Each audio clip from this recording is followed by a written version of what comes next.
Hey, it actually worked. Okay, I'm very pleased. How is everybody today? When I say that it actually worked, I mean like I finally reconnected my Stream Deck to this computer so that I could automate some things. Things like I don't want to forget to record this. I don't want to forget to do a bunch of different things that involve this particular thing. I can tell you one thing that I did forget, which was update the topic, and that topic is creating a PC, because that's what we're doing today. This was actually suggested first as a challenge, a scrub check challenge, which is what I do on my personal channel. But we're taking it away from being a challenge and moving it more towards what would I do? How would I create a character myself from scratch? And so that's what we're going to have a look at doing today. We're going to go from basic concept right through to all the mechanics and essentially being ready to enter into a session 0 with this character, or possibly a session 1. It depends on when you do your session 0, if you do it before or after character creation. I've seen both happen. And the way that we're going to do this so that we're not creating a PC in the void is we're going to assume that I was creating a PC that would stand alongside the other 3 PCs in the first Exalted Third Edition campaign that I ran, which is ExalTwitch Nexus. There's a reason I'm doing Nexus and not one of the other ones. The first is that ExalTwitch Nexus happened a long time ago, and so I don't need anybody to know anything about this in order to follow along. But for those of you who are aware of it, you'll know who the other 3 PCs are. I know where the setting is, and I know what the other 3 character concepts were, so we're going to assume that we know those. We're not going to look into those character sheets, the character sheets for the other PCs. We're just going to assume that we're going by their basic archetypes, as if we're creating the character alongside them, as opposed to doing so after the fact. I also wanted to create Solars. The main reason that we're creating Solars for Exalted Third Edition as opposed to Dragon-Blooded or Lunars is because they're the core. They're the core kind of splat. They're the ones who come with the core book, so it's more likely to apply to anybody who's looking to play Exalted Third Edition. But these are actually tips that are going to be interesting for just about everybody who's looking to create a character. And even though the mechanics aspects aren't necessarily going to be matched 1-for-1 with every other game that you play, the decisions that I'm going to make and the reasonings behind them will potentially move forward. Now, a couple of disclaimers. First, this is my process for creating a character. It is not necessarily yours. You're perfectly welcome to disagree with me, and in fact, if you do have disagreements, I'd love to hear them, because this is in fact a show where we're talking about curating a PC. I'm not telling you how to create a PC. The second is I am creating this character without knowledge of what occurs in their except for what I told the players, which I'll get into when we first start creating it. So this isn't a after the fact, what would I have done for ExalTwitch Nexus? And I'm also not building an NPC as a PC here. I'm not just creating a sheet. I'm doing this as if it's a player character. There's a big difference between creating a player character and an NPC. The main one is that a player character is a protagonist. A protagonist is essentially the main character of the story. NPCs are by their nature deuteragonists or antagonists or the other ists that exist, but they're not first. Even a very, very important NPC, even one who travels with the PCs, even ones that are accepted into the PC's inner circle, are not protagonists. They can't be. Not by the definition of how we choose to run games, at least around here, because the spotlight should be on the PCs. It's not to say the NPCs aren't important. It's not to say that they can't have cool story moments, but they exist for the players to interact with their stories. Hey, Jean and Requiem is in here, and I see Kate, so we've got a player from ExalTwitch Nexus poking their head in, and the playmat. Hi, good to see you. So, let's have a look at what we're going to do. So we're going to move over here to lot casting Atemi, and let's bring it up here. Okay, So we're not actually looking at this character. That's Kate's character from ExalTwitch Academy, but we're looking at ExalTwitch Nexus, and we are creating our own characters here. So we're going to create a new one, and it is a Solar Exalt, and the vote that was held on Discord showed that people wanted to see a Twilight, so that's what we'll see. Let me see if I can make sure that I can have chat up here at the same time, because I think that's important. There we go. Okay, now, it's asking us for a name. I don't like naming characters right away. I'd rather get to know the character and then name them. So we're going to say that this is unnamed PC for now. Is this character going to have craft? Well, we'll see, because this is a Twilight character.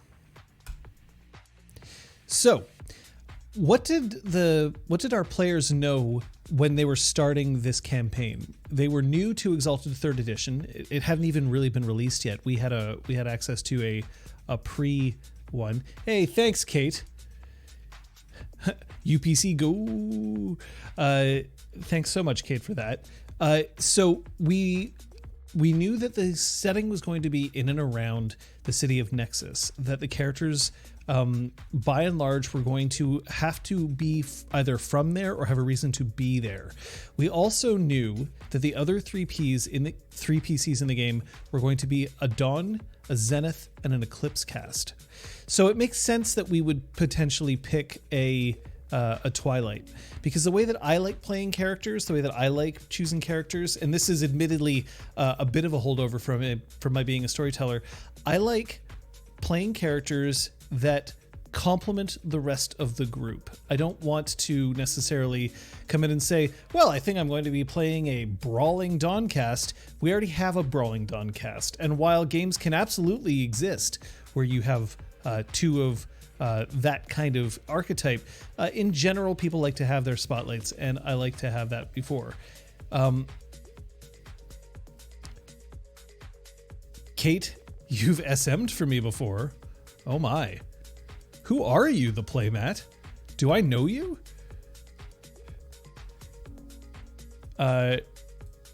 Perhaps I do. We'll see. At any rate,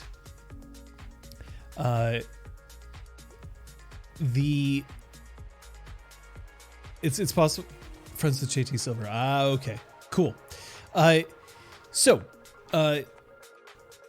The order of operations that I would have when I'm trying to think of a new character is I'm going to try to think of a concept that I want to play, and I'm going to try to think of a concept that I think will make everyone else have fun at the table. This is a concept that I'm really hitting and hammering quite hard recently on RPGClinic, but I think that it's something that we really should be paying a lot more attention to. We should, if at all possible, be making our decisions and playing in a way that maximizes the fun of everyone possible instead of just ourselves. So, with that being kept in mind, hey Gil Adgood, you're not that late. We haven't even really started yet. With that in mind, what do I want to play? Well, let's think about this for a second. I could choose this in terms of mechanics. I could decide I really feel like playing this kind of character because I want to engage with this particular system. Often this is combat, so it could be I want to fight in this fashion. Sometimes it's I want to have these certain kinds of powers. Maybe it's I want to be a wizard because I want to be able to cast spells, or I want to be able to shapeshift, so I'm going to play a druid, although of course those are a bit different when it comes to Exalted. So it might be a power that I want to have as opposed to a style. Twilight the movie. And I could be making my choice based on a backstory that I want to do and then kind of build from there. Now, because Exalted Third Edition uses a point buy system, we're not locked into a class the way that we would if we were playing D&D. And even though we have a cast, which is Twilight at this point, that cast doesn't necessarily limit us terribly when it comes to what kind of character we want to build, because we can buy the stuff that we want to have and put those in there. So knowing that we have a Dawncast who's probably going to be a brawler, we have an Eclipse cast whose favored weapon is going to be a bow, and we have a Zenith whose favored way of attacking is going to be through melee. Melee at this point as a spear.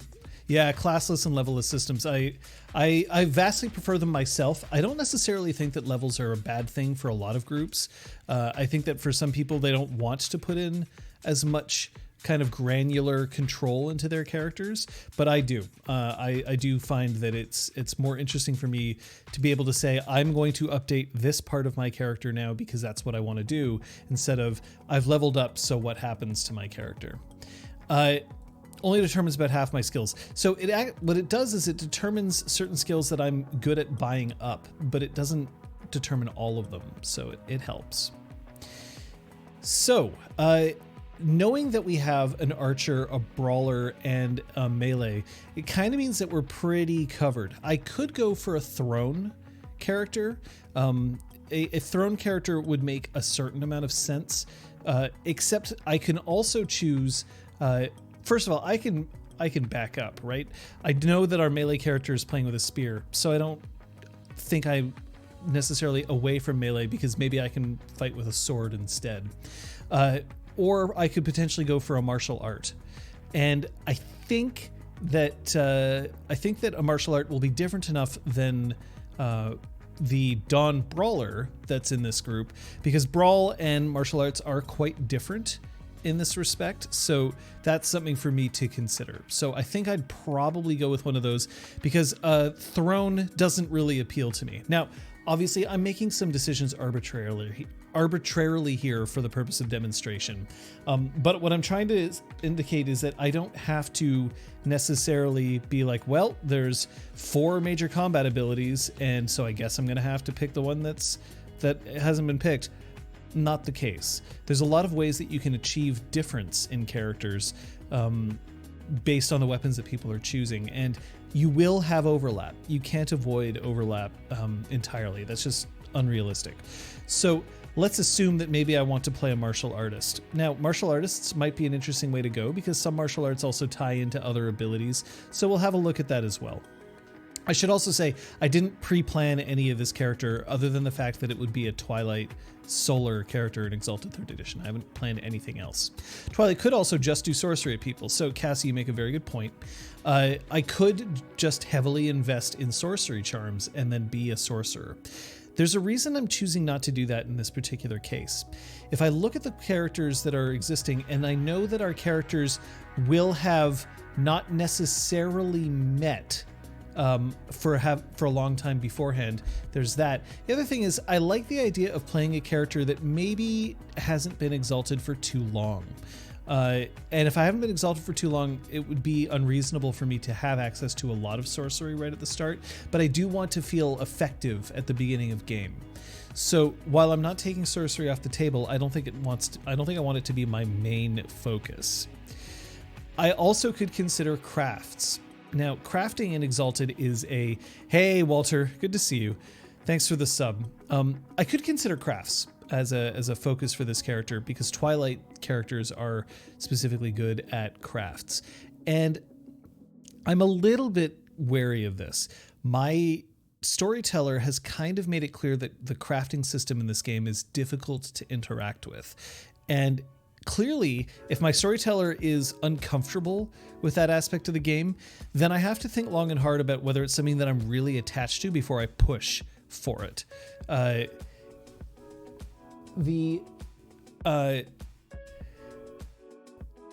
can be a nightmare if you don't know the system, and crafting can be a nightmare if you know the system. Requiem has played Exalted before, I see. It's a... Here, I'm actually just gonna do that. Get that ready for somebody who's coming in to turn the bot on. Does your GM want to deal with decking and Shadowrun or hand wave it? See, exactly.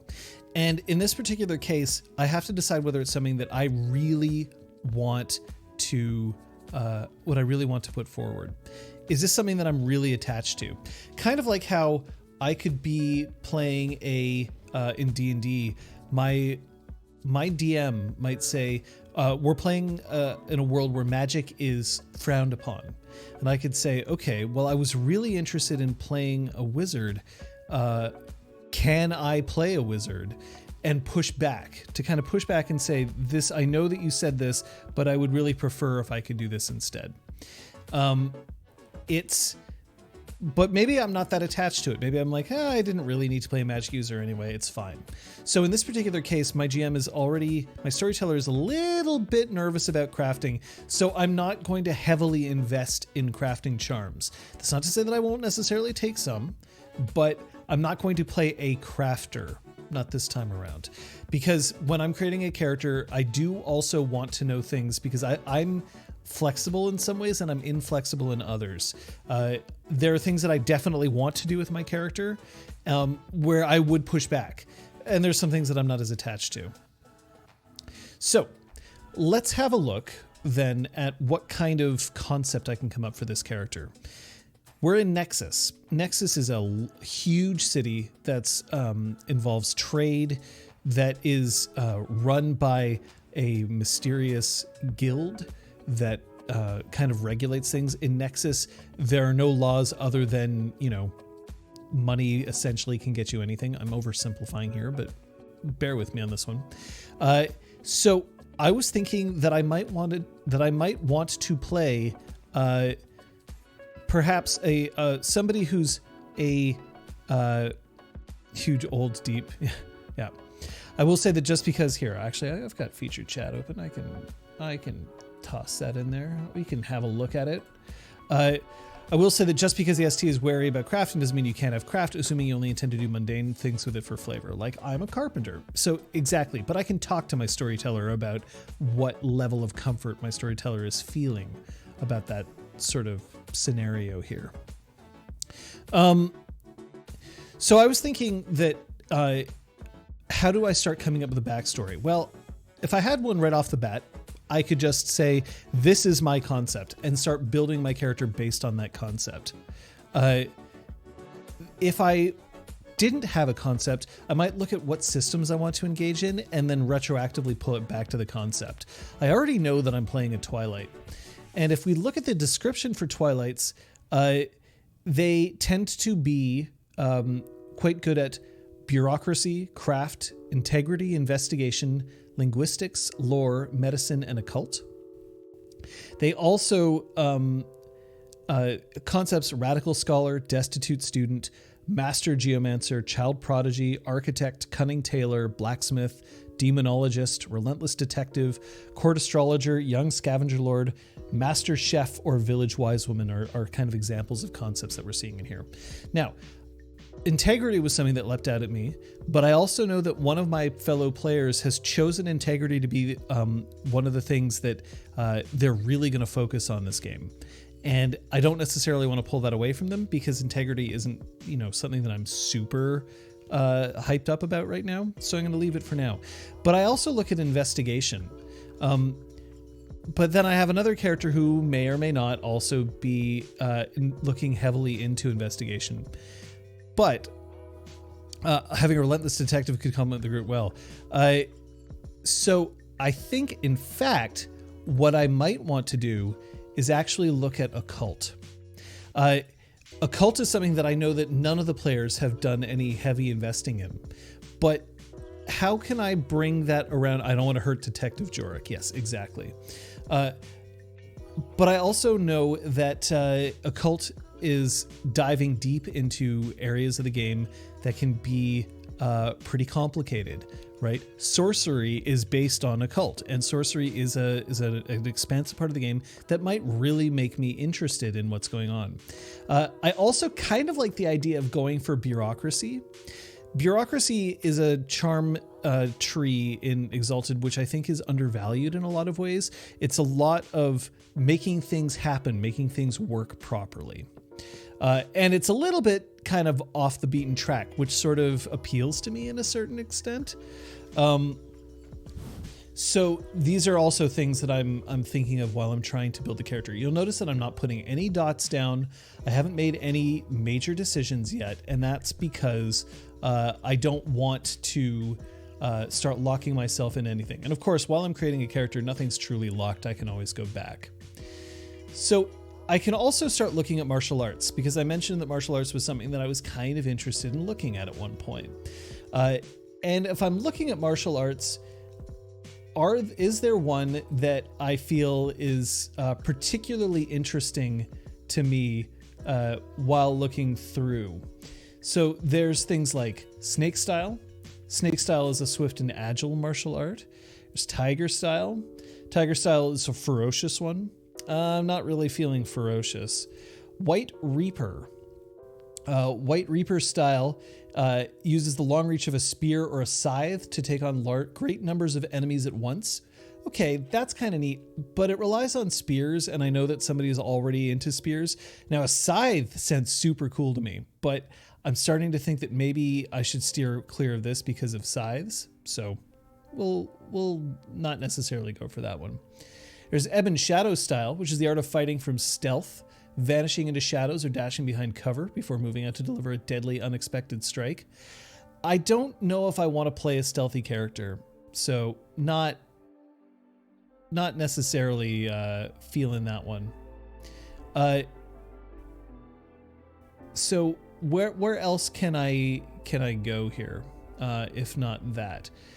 Crane style. It's a defensive style, emulating the grace of the crane and avoiding the blows of an enemy. That's kind of neat.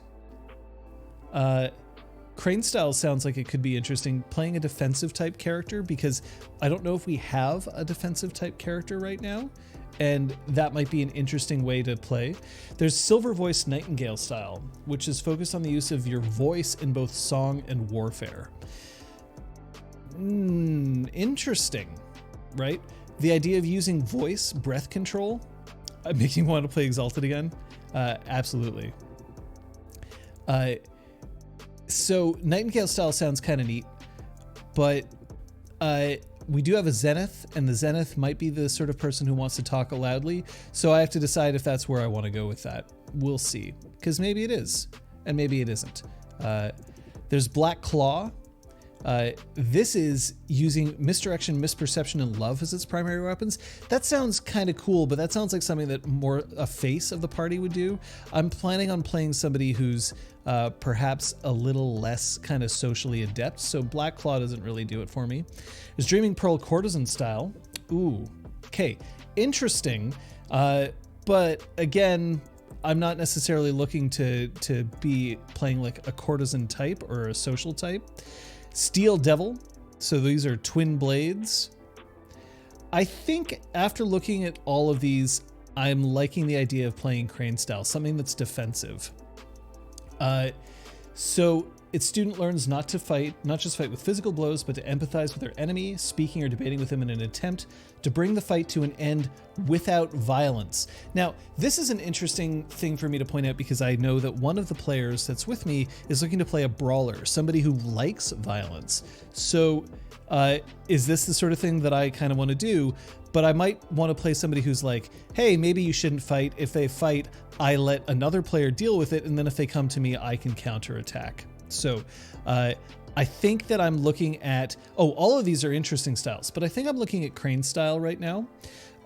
So I put that into the back of my head, that if I am a martial artist, that makes a certain amount of, that influences a certain amount of what I would be doing in one of these, in my backstory, as how my character would react and stuff.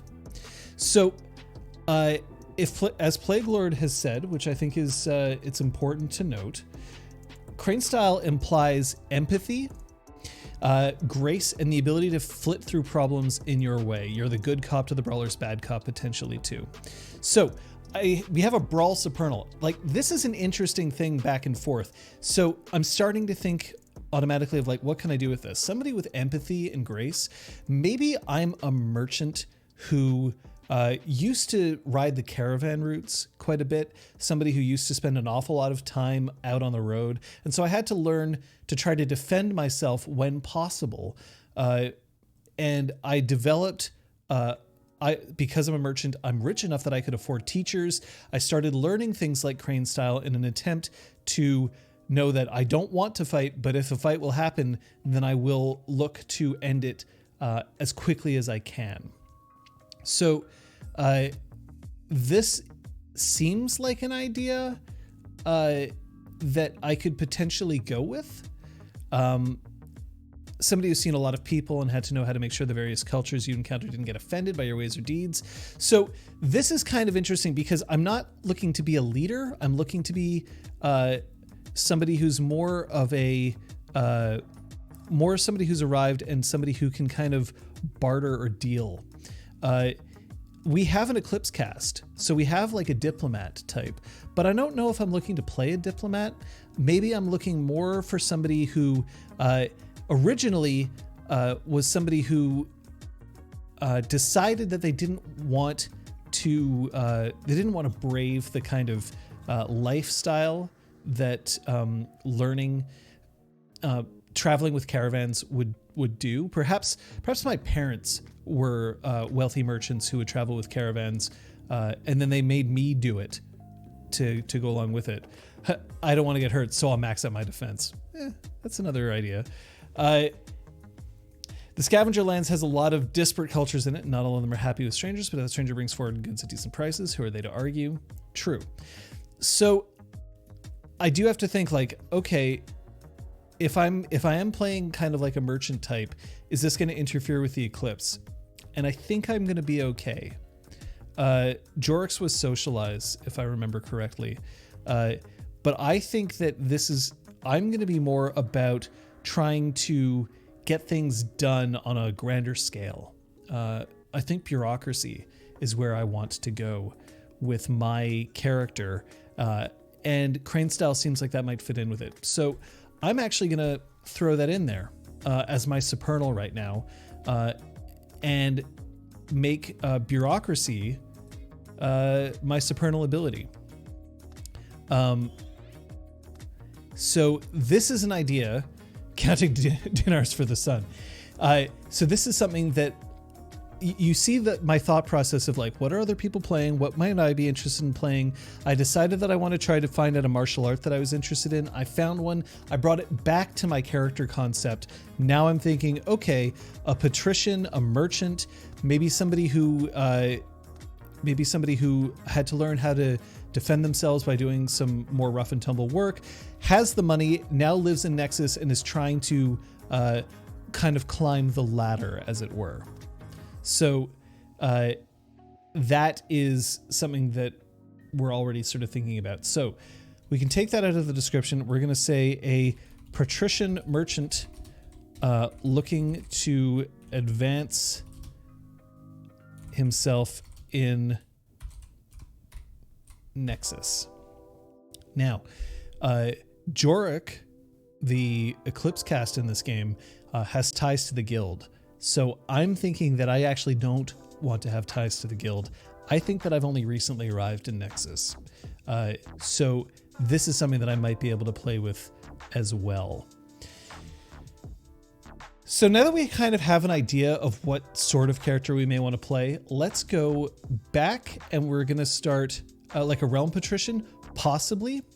Maybe I was from the realm. I'm also toying with the idea of maybe being from the south, but I haven't made that decision yet. So we could be a patrician, or we could be or from the south. So we'll look into it.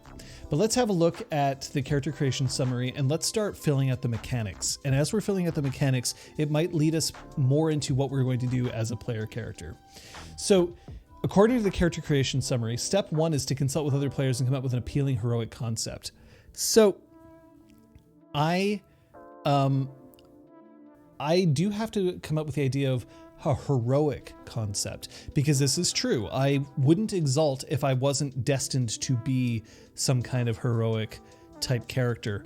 So perhaps what I'm actually interested in doing is maybe I'm an economic Robin Hood type character. What I'm looking to do is fleece people out of their money as best I can, get as much money coming in as I can, and then immediately redistribute it.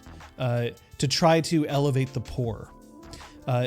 This is an interesting thing that I can play with because I know that one of the characters in the game, Ray, the Dawn Brawler, comes from a poor family. So immediately there's a link that I might be able to use to put my character and her character in the same location at the very least, or give us a reason that we may have talked. So an economic anarchist, something like that, Kung Fu Fenris. So let's actually type that in.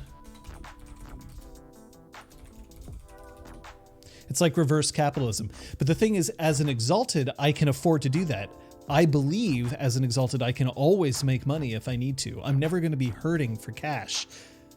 But it doesn't mean that I have to bow down to the system. And in Nexus, that might be dangerous, because I can't imagine that in Nexus, people are going to look too kindly upon somebody who's trying to unbalance the economy. So that also provides for some hooks for the storyteller. Yeah, even though I am playing by the rules of Nexus, because there aren't really any rules, this may not endear myself to the citizens of Nexus or the guild all that much. It also gives me a little bit of a heroic concept. If I hadn't Exalted, it would likely have caught up with me. Luckily, I have God-given power. Unluckily, Nexus also is God-given Exalted. So all of that is absolutely true. Pick out the cast if it's best. We've already picked one, so Twilight. Note down its anima effects. We don't have to worry about that just yet, but we'll look into it. So Requiem also points out that in this game, we don't when you say Valeria does like to work with the poor and unfortunate, though that is looking ahead into the game a bit, and I probably don't realize that yet, this is true. I'm not sure that I know this about Valeria yet, so this isn't a link that I can necessarily do, but it's possible that Kate would see this about my character and find reasons to link into me for that. So. Is it obstructing trade if I redistribute wealth? Probably not. Not obstructing trade, but at the same time, I'm not saying that I would piss off Nexus's laws. I'm saying that I might piss off some of Nexus's people. So we will find out. So let's then look. Now, I don't necessarily have to go in order by what they say for the character creation summary, but I'm going to do that for now, and we'll see if there's any part that I really want to skip over, we can skip. So Step 2, attributes. Mark down 1 dot in each attribute. So let's go down to the attributes. They're right here. So we have physical, social, and mental. And in each of these, we also have 3 areas: strength, dexterity, stamina, charisma, manipulation, appearance, perception, intelligence, wits. Especially if I went the con artist route. It's possible. So let's see what we're going to do. We're going to divide 8 dots among primary attributes, 6 among secondary, and 4 among tertiary. So I have to pick which ones of these are most important to me: physical, social, or mental. Now, I'm playing like an economic Robin Hood type, but I don't think that I'm a social person. I'm not necessarily out for wheeling and dealing as much as I am knowing how to manipulate the market. So I think that in fact, mental is going to be my primary. I do have to be a decent person at interacting with others, so I think social is going to be my secondary, and that puts physical as my tertiary, but I may choose to buy it up. One thing that I like to do as a player is I like to decide, do I want my character to be hyper-focused and have defined strengths and weaknesses, or do I kind of want to shore up some of these weaknesses? I always have to have weaknesses because weaknesses kind of engage drama, and that means that I'm going to have a better time playing. But do I really want to be weak in one of these areas? I'm not sure yet, but for now, let's have a look at these attributes. I assume that I'm going to need to be decent at discovering what something is. So let's put a 3 in perception. Let's make myself smart with intelligence, and let's have me fast on my feet with wits. So I've added 3, 3, and 2. That's 8. So I've already got my mentals in place. Is this how I want to play this out? Well, I know that I kind of want to be smart, and I know that wits will help me think fast, but maybe I'm not necessarily somebody who needs to think as quickly as I need to be able to judge things the way they are. So I'm going to put my perception back up to 4 and put my wits down to 3. Not saying that my wits are poor, that's still above average, because average in this game is 2. But I do think that I want to make sure that I have higher perception. Oh, so your sound game is done, Kung Fu Fenris? You've wrapped it? Interesting. I hope it really went well. I've been interested in hearing about it when you've posted about it, so that's been cool. Next up, we have 6 dots to develop. Oh, you just got wrapped up for tonight. Okay, better. So we have 6 dots to do here. I don't really like the idea of playing appearance 1 character for this game, but I don't really feel the need to be all that attractive, so I think I'm just going to put my appearance at average and leave it there. In terms of charisma and manipulation, I think I kind of have to be good at both. Manipulation, because I'm going to need to be able to swindle people out of their money, and charisma, because later on I want people to actually like me when I'm giving them the money back. So I'm going to put manipulation at 4 and charisma at 3. And this is going to be the 6 dots that I've assigned into social. Now let's go into physical. I can just go right across the board and put 1 dot into each of them to make sure that I don't have a weakness here. And I'm wondering whether I do want to have a specific weakness. If I'm a martial artist, because remember that was a part of me that kind of got me into this thinking. If I'm a martial artist, then ostensibly I will have trained to a certain extent, and I don't want to sort of do my character dirty by being like, yep, you trained as a martial artist, but you're physically kind of inept. So this is something for me to consider. Is this a thing that I actually want to look at? Because this is also mostly a defensive form. I can't wear armor while I'm using it, so this is another thing for me to take into account. But in looking through, I would say that dexterity is probably going to be the more important. In looking through all of these, it looks like there aren't a whole lot of strength relying things, and I think I'd rather be able to dodge around than and not get hit than and be defensive and let other people take care of actually doing the damage. Tertiary attributes are cheap to buy it with bonus points too. A very good point. So what I'm actually going to do is I'm going to put my dexterity at 3, I'm going to put my strength and stamina at 2, and I'm going to say that I am otherwise basically average in this particular stance. Real Brickwall saying that dexterity is still a god stat. Absolutely. Here's one of the things that I do want to point out though. I kind of like the idea of playing a character who will get hurt. And why? I know that one of the characters is a healer. If Kate is choosing to play a character who is investing in the medicine tree, if I get hurt, that means that she has a reason to use it. And it means that I don't have to be as worried if I get hurt because somebody will be around to patch me up. So I don't necessarily have to go heavy into preventing myself from getting damaged as much as I'm going to try to be defensive. But if they do manage to breach my defenses, I'm going to be okay with it. So, plus if I piss people off, you don't want them going after the poor, so taking the beating yourself sounds like a noble thing. Yeah, that's an interesting way of putting it. So, oh, why is it said that I've 7 total for purchased? Have I screwed up here? What have I done? 1, 2, 3, 4. Oh, it hasn't 9 total and 11 total. Is that just an error in the 1 free in each? Yeah, but why is it saying 7 total? Oh, 1, 2, 3, 4, 5, 6, 7. Okay, that's what it is. It's not. I wasn't sure what total meant, and it just means that it's adding up all of the dots. So 4, 6, 8. Those are the correct. Those are the correct ones. So we can move on.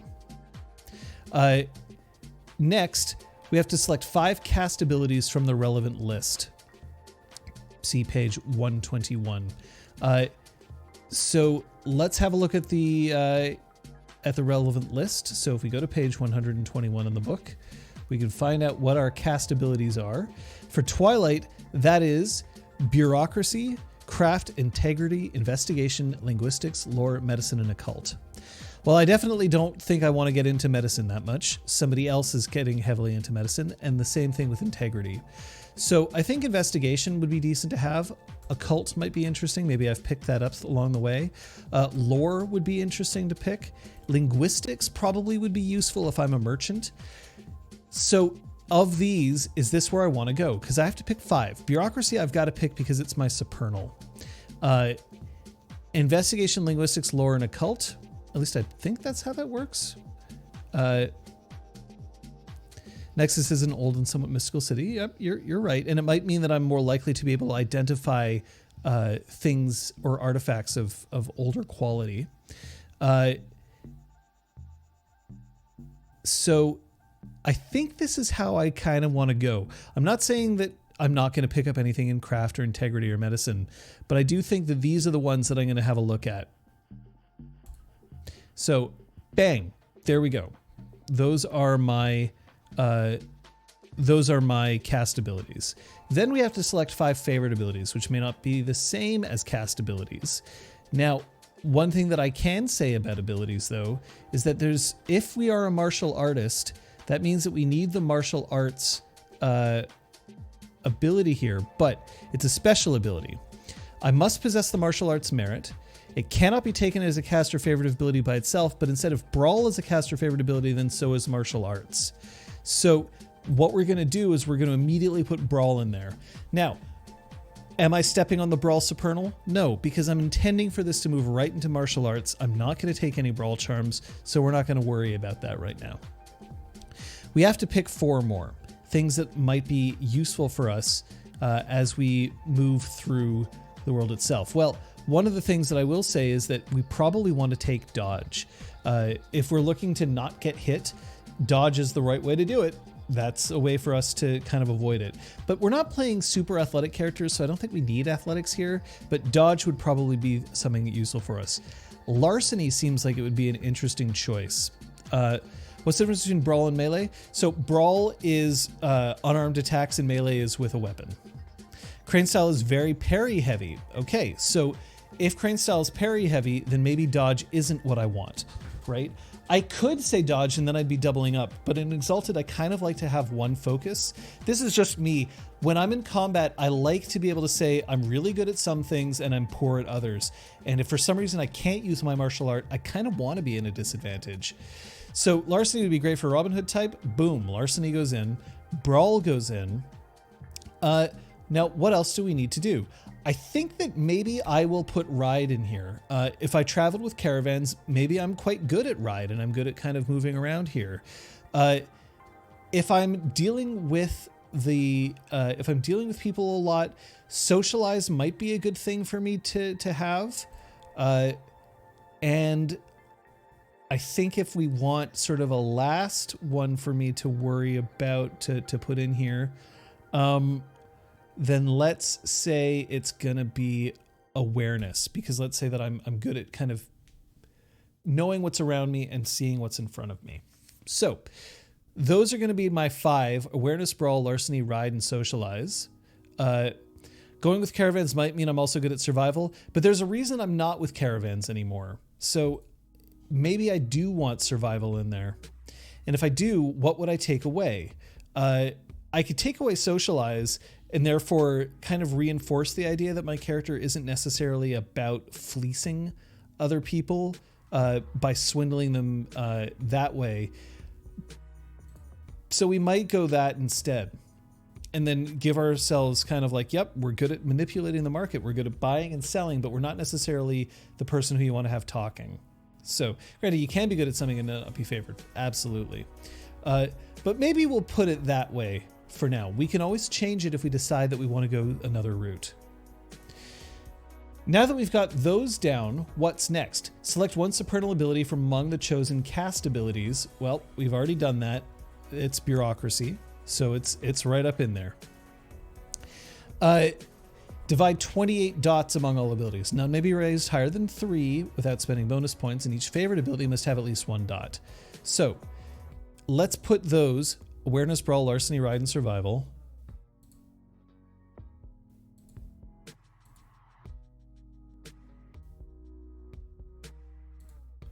And let's give them their 1 dot right away.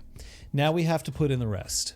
So we know that we want to take martial arts as an ability, which means that we have to have the martial arts merit Are merits in here? No, they're in another section, aren't they?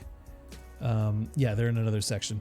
So we know that we have to have that, but I feel comfortable putting martial arts in here now. We're going to say this is crane style. Do you put dots and abilities outside of your caster favorite? I do, depending on what I want to do, because I can also be like, I want to make sure that my character has base knowledge of this, but then after that I don't care that much, because it's cheaper to buy it now than it is to buy it with experience later. I am a bureaucracy supernal, so I think I'm going to have to be good at it. I'm going to put that right up to 3. I also think that I'm going to have to make sure that I'm decent at my martial arts, so we're going to put that up to 3 as well. In terms of what else I want to be good at, I want to make sure that at least I can swim, so I'm going to put athletics there. I do want to be well-read, so we're going to make sure that linguistics is up and lore is up, and let's put occult up as well. Now, sorcery is becoming a little less of a focus for me right now because I'm more interested in things like the market, but that doesn't mean that I don't want to have that in here as well if need be. 1 dot in presence, I know how to make myself heard in a marketplace. That seems like a reasonable thing to put in there. Let's say that I've also got 1 dot of resistance based on hard knights riding. I probably have also been on a ship in the past, so let's say that I have sail 1. I do want to be able to at least talk to people, and I also, read intentions is a fun part of the game that I want to interact with, so I'm going to give myself a couple of dots in socialize as well. Larceny is something that I think is kind of interesting, being able to just swipe things, which means that I'm going to put my larceny up, and I'm also going to give myself 1 dot of stealth because I think that might come in handy.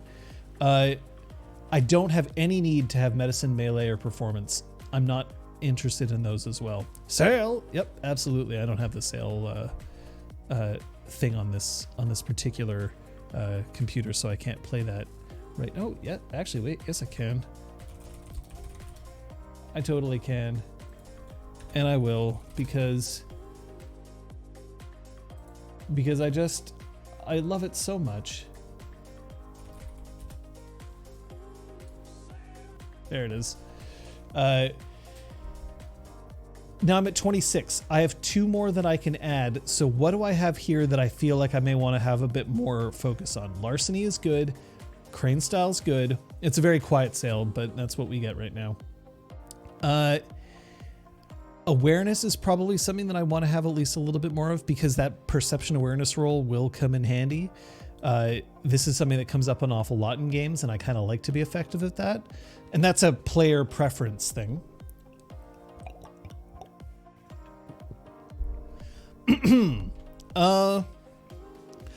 I'm going to say that with 1 more of what I can add in here, an extra dot in linguistics because of the many languages spoken in Nexus. So languages are a merit. Linguistics 3 would allow me, however, to start getting some linguistics charms, and that I think would be interesting. So yeah, let's put a 3 in linguistics for now. Remember, we can always come back to this later, but for now that's 28. You'll notice that I went through this relatively quickly, and it's because I don't want to focus on one area of character creation and hyper focus on it and start like being really nervous about changing one thing or the other. I can always come back. If I decide that I want to change an element of my character, I can come back, I can fix it, I can change it, it's cool. Requiem Law says, survival to 2, you can survive if I need to, but I probably did not have to worry about it enough to be amazing at it. Survival 1's already pretty good. Survival 2 would be quite good. I don't know. I mean, like, I was rich. Maybe I didn't have to worry that much about survival. But it is a thing to keep in mind, so we'll hold on to it.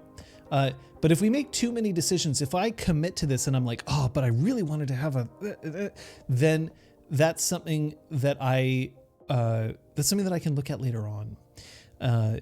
If I get too hung up on an element of character creation now, I'm limiting myself.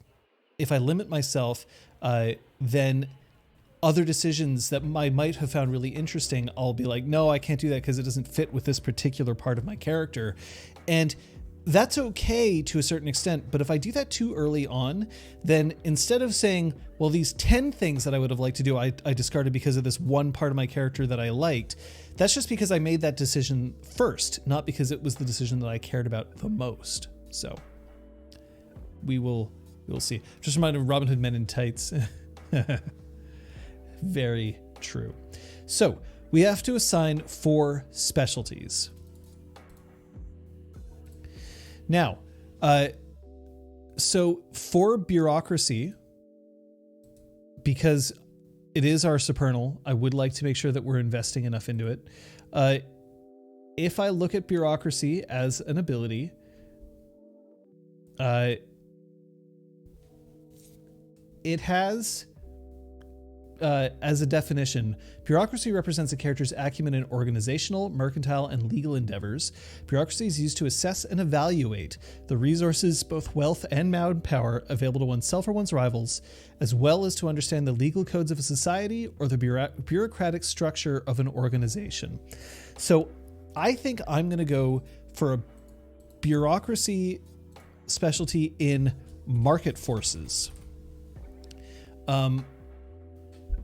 You block the main Nexus canal and hold up all trade. Very fair. Market forces isn't so broad that I think my storyteller is going to disallow it, because bureaucracy covers markets, but also legal stuff and organizations and stuff like that. This is really, I want to understand how to buy and how to sell in the most effective way.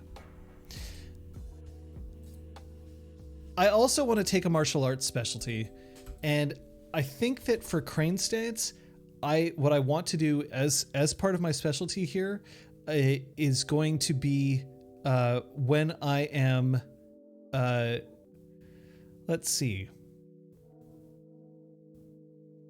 It's the medieval equivalent of knowing the stock market. Absolutely. So what kind of a specialty could I use for martial arts? Remember that that a specialty influences the rolls that you're making. It adds an extra die to applicable rolls. So if I said something like, I want to avoid getting hit, well, then that can apply to things like my parry, but is that going to be interesting enough? Is that going to be enough for me?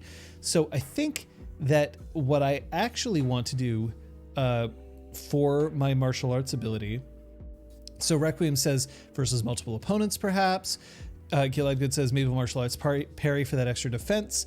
I do really want to emphasize the fact that my character isn't really that comfortable hitting people and is much more, or like doing severe damage, and is much more comfortable kind of keeping people at bay. So I think we're actually going to put it as parry for now. Multiple opponents is an interesting specialty, but because my character is really more focused on don't get hit, don't get hit, don't get hit, multiple opponents would then limit me to be able to do that. Warfan or Hooksword is usually what I would take. So for Crane style, you actually often dual wield a Warfan and a Hooksword. You use the fan to block things, and you use the Hooksword to try to rip weapons out of somebody's hand. So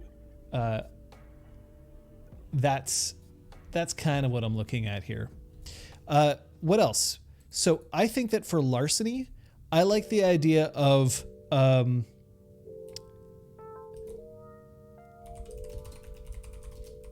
under target's nose. I like the idea that my character can do things like steal or lift things right in front of the target. So not things like lock picking or doing things that are kind of away or covered away. He's the kind of guy who can walk up to you, talk to you, immediately just start swiping things off the table, turning around and leaving. So that's an idea that I can use for larceny. You notice that I'm also using specialties to bolster my character's concept and things that I am interested in engaging with and playing. And then finally, if we look over at what we've got going on here, we also said that we wanted to have some specifics for linguistics, but I can't think of a specialty that I'm really into for that. But for socialize, this is something that I want to do. I did mention before, I love to read intentions. And so even though I'm not the best at socialize, at least I'll get that extra die that will help me read intentions when appropriate. Now, sometimes I like taking fun specialties, things that are kind of like, why would you do that? That's not optimal, but at least it amuses me. And I could do that here. But for now, I think that a basic read intentions ones would be handy.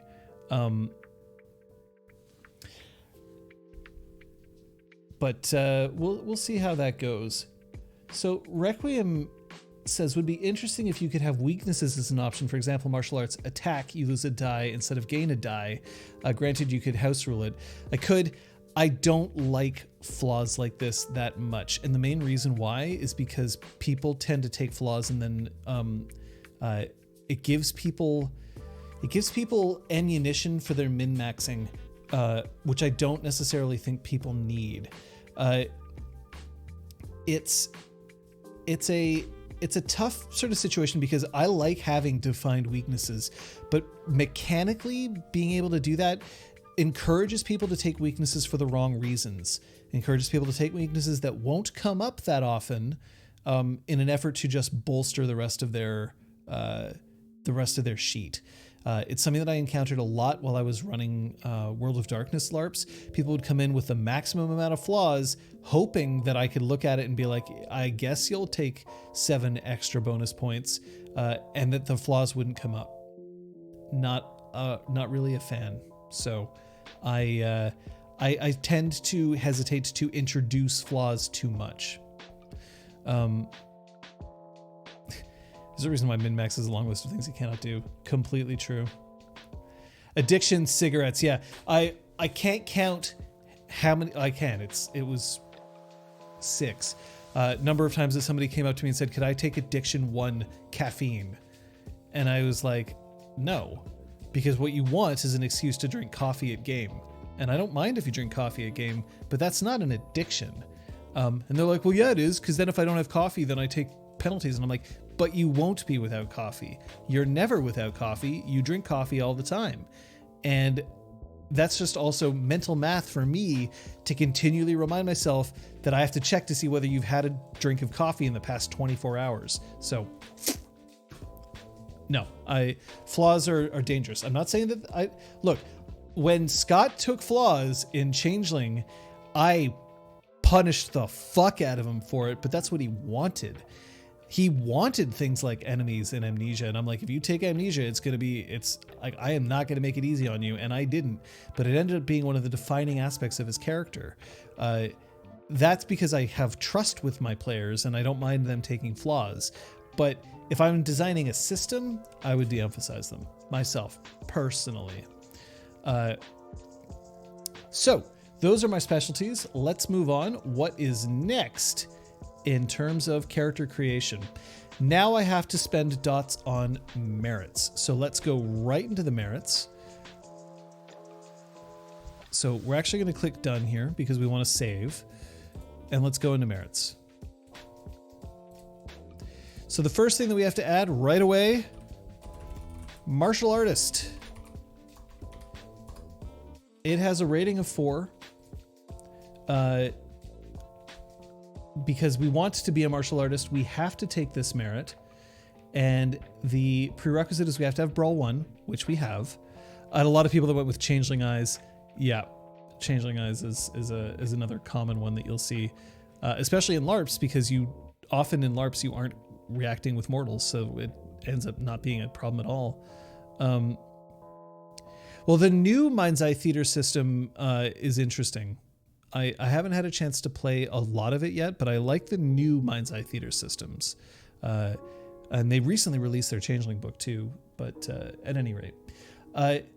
So this is a purchased. I'm not going to bother putting in the descriptions right now for this. It basically means I'm allowed to buy the martial arts ability. So there's martial arts. Resources. I've already said that I'm good at manipulating the market. Resources is something that I may want to put in, and I may want to make it sufficiently high.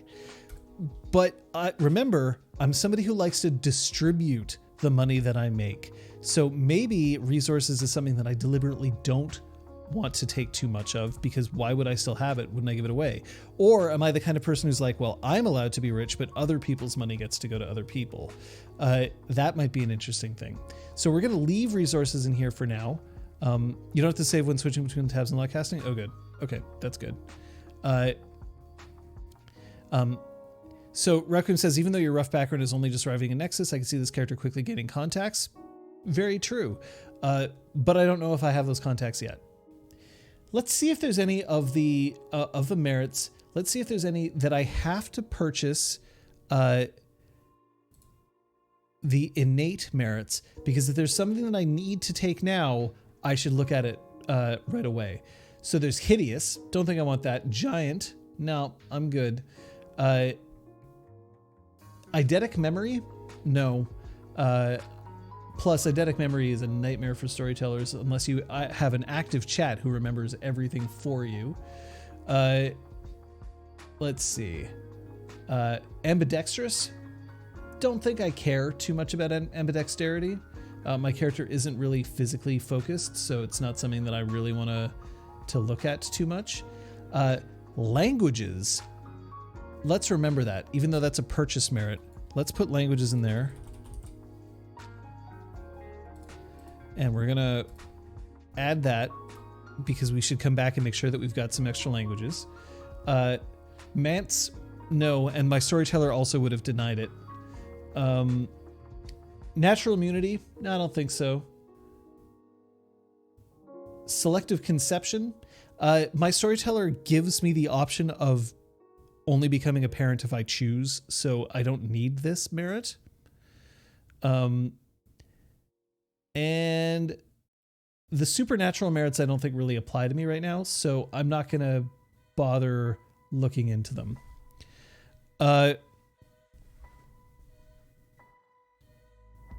Resources is a bit abstract. I think it means your average annual income, so even though you just redistribute, doesn't mean you don't earn a fuck ton every year, just a thought. So that's true. I don't know if ambidexterity is necessarily going to be useful for Crane Dual Wielder, because ambidexterity is I don't suffer a -1 penalty to actions using my offhand. The 2-dot version of this merit provides fully prehensile feet as well as hands. This merit is common to native Haltons as well as the Apemen. Well, okay. So it's possible that if I did want to do disarms with the thing, but also with the fan. But the thing is, I don't think I'm attacking with the fan that much. The fan is for defense. It's essentially a shield. So I don't think I want to deal with ambidexterity right now.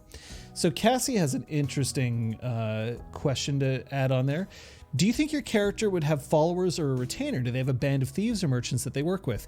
I would ask my storyteller before taking this merit. Adding allies to myself is something that you should generally do in consultation with your storyteller, because you don't know if they necessarily want to put up with it or not. Most do. I would be fine. But also, if you came to me and you said you wanted to take followers 5, then I might be a little more like, why? And then, because that's a game defining stat that we're looking at here. I mean, it can't be an Exalted Robin Hood without your merry men, perhaps, but I also will have a circle to go with that. And I don't know whether we're going to be leaving Nexus. So no, I don't think I necessarily want to do that.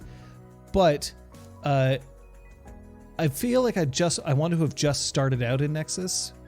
So I don't want contacts or allies or all of that. So how many merit points have I spent? 4, 8, 9, and then nothing here. So we're actually going to give myself another dot in languages, because right now I think this is all I kind of want. I don't want an artifact. I don't think that my character would have... my character focuses on fighting enough that they need an artifact right now, and while I wouldn't say no to one in the future, I just don't think it's something that I would really want. Would your storyteller want you to have someone that trains you in martial arts? A very good point, Requiem, and I would have to consult with my storyteller for that. For the purposes of this character, I'm going to say that it's not that important. I learned martial arts in advance, and I am now self-taught. A mentor is always nice for a martial arts character. I agree, but right now I don't think I'm going to require that of this character. So we're going to say no for now, but we might add one later on. We've got bonus points to play around with, but it's not screaming out at me. Language 2, so we have to pick languages. I'm not taking Danger Sense. Incidentally, Danger Sense is a merit that I wish didn't exist.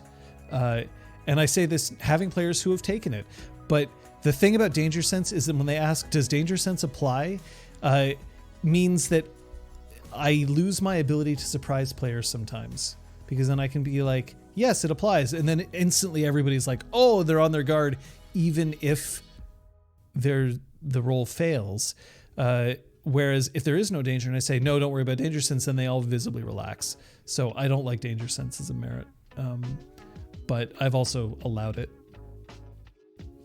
So that helps. So Gil Adgood points this out, and this is a good sort of storyteller thing. This was something that I was actually going to flag later on. So you've kind of you scooped me, which is fine because I want to be scooped. Resources for is equal to, and I quote, successful dynasts and well-off patricians sometimes possess this level of resources, as do successful guild merchant princes, the most fortunate scavenger lords, rulers of small threshold states, and mortal craftsmen with skills of singular value to the chosen. For example, renowned mortal manse architects. This is very true, but I think I'm comfortable with having these many resources. So, but it is something that I would point out as a storyteller right away. This is a lot of resources to have. So languages that I definitely want to be able to use, I think Riverspeak is going to be one of them. I'm going to pick 3 because I have to have a native language as well. I think that if I was doing a whole lot of caravans, perhaps I also speak Flame Tongue. And I think that I would speak High Realm. But then again, I may also want to also speak Low Realm. We'll see, but I think I probably have had dealings with the realm, so High Realm would be a useful thing to have. So that's 4, 4, and 2. That's 10 dots of merits, and that's what I needed to spend. So there it is. Next up, intimacies and limit trigger. So let's actually go on to intimacies for now. I think that's fair. But let's actually do the limit first. So when we're looking at limit triggers, just because this is important, all Solar Exalted labor under the great curse spoken by the enemies of the gods as the Exalted slew them. You have a limit trigger, a circumstance in which the lingering curse of the dead ancients may rise to trouble them. Select a limit trigger from your choices on pages 136 and 137. So if we go there,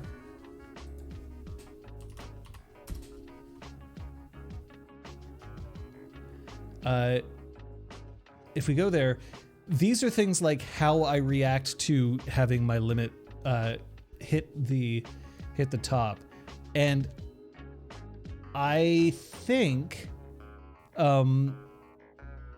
that my character is already somebody who's kind of like because compassionate martyrdom doesn't speak to me because he already does like to give his stuff away or help people out. And I think that he also understands that if he has a certain amount invested, he can do more good. Kind of like a Bill Gates in that sort of respect. Berserk Anger doesn't really speak to me. All-consuming grief doesn't really speak to me. But Crushing Doubt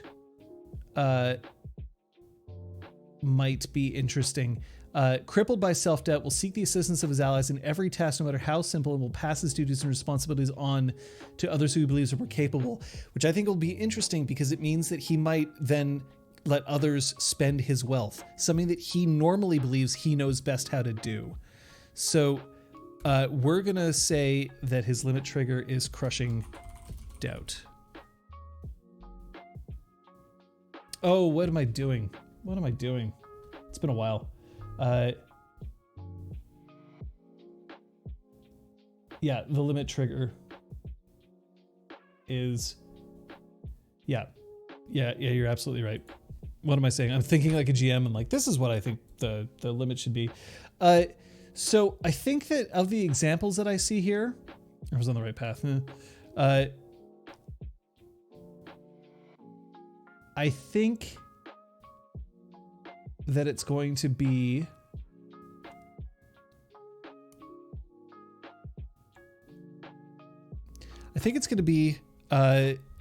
that I don't like it when I make mistakes. I think that my character is very kind of like in his head a whole lot, and when he makes a mistake, it's because he felt like he was not good enough, that he didn't have enough of a brain to put it in there.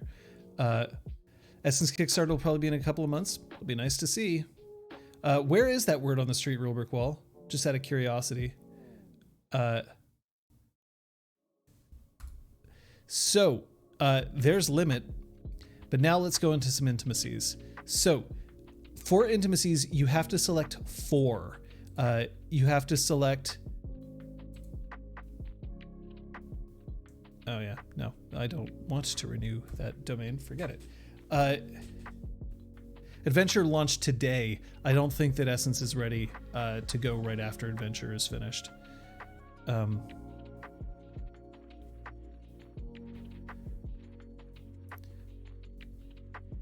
Interesting rulebook wall. We should talk later, just because I might want to see that. But hey, Roger Twy. Very happy to see you. Yeah, but that's exciting then, if that's the case. But yeah, we'll talk later. So I have to pick 4. I have to pick a 1 positive, 1 negative. Here, let's actually go here. So 1 must be defining, 1 must be major, 1 must be in some way negative, and 1 must be positive. So I think as a defining principle, and this might be one that would be one that may change in the future, but something that I kind of like for this character right now is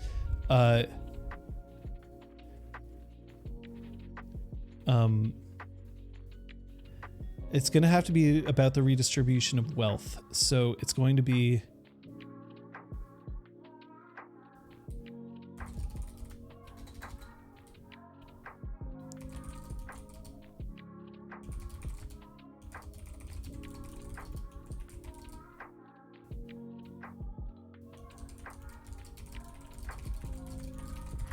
Those who do not do good with their wealth deserve to have it taken from them. I think that this is the kind of principle that he thinks about, and then that might expand later on. But this is just something that we're sort of thinking about. So it's not necessarily that to be rich is bad, but more if I don't agree with what you are doing with your riches, I will take it from you and then give it to somebody who I think will do better with it. So enacting the trickle-down effect by force. So I don't necessarily know if he is somebody, like, because I think that also there's a little bit of hypocrisy in him. As much as he's like, I will take wealth and I will give it to other people, he is clearly wealthy himself, right? And he isn't giving away all of his wealth. So, and he's justifying it to himself by being like, well, I'm investing, and as I invest, I make more money, and as I make more money, I have more to give to other people, and I can, but it's because he believes that he knows what is best for the poor, which is a little bit like maybe he's going to have to learn that it's not necessarily as simple as I know what's best and so therefore follow me. Communist Batman.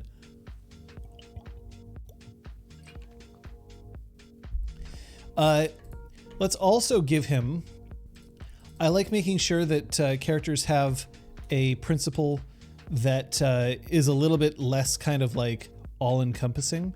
So this one is going to be a major or a minor, and it's going to be what's something interesting that I can make about this character?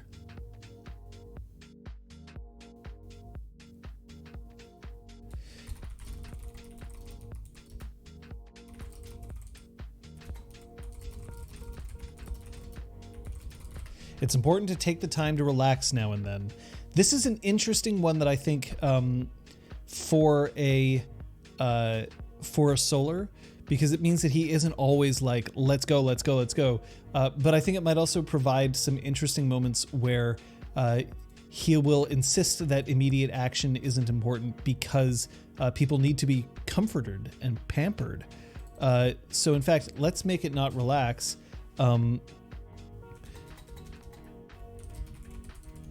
It's important to be pampered now and then. Because I think that this might kind of highlight a little bit about how he does still enjoy some creature comforts, even if necessarily it isn't something that's there. Maybe he enjoys and values his own wealth just fine keeping it for himself while redistributing others. Maybe. It's an interesting idea. So we also need to add some ties, some positive and negatives. So I think that he's going to have a tie to, I think that Nexus, he's going to be fascinated by it. I think that's a minor. I think this is actually going to be a major. I think that he really likes being pampered. I think that he's fascinated by Nexus. I think that he came to the city and he's fallen kind of in a weird kind of love with it. It's just so amazing and interesting to him that he has to engage with it. But we also need something that he doesn't like. And I think that let's make it something that isn't quite so obvious as like rich people who don't give their money away. I think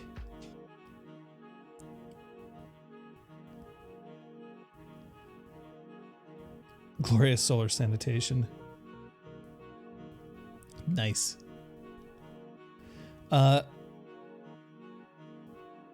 Let's see. Something that he doesn't like that might provide for interesting moments.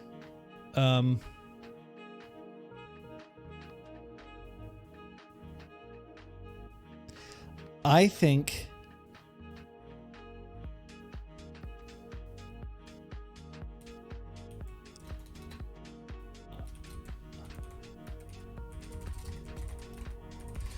he doesn't like it when people are ambivalent about things. He wants people to take a side. And if you haven't taken a side, then this is an issue for him. He really wants you to know where you stand. And he could try to change your mind, but he doesn't like people. He doesn't like it when people haven't decided yet or are unsure. And I think this is because he thinks about things too much in his head. And he's like, well, I know what I think. Why doesn't everybody else? So I'm not ambivalent to ambivalence. I'm off the fence about being on the fence. All right. Now, the last thing is my storyteller, assuming that my storyteller is myself, also demands that I have at least one secret intimacy, an intimacy that the other players don't know about. And this is something that I do often. So let's put a secret intimacy in here. Why does he want wealth redistributed? I think it is because he feels compassion.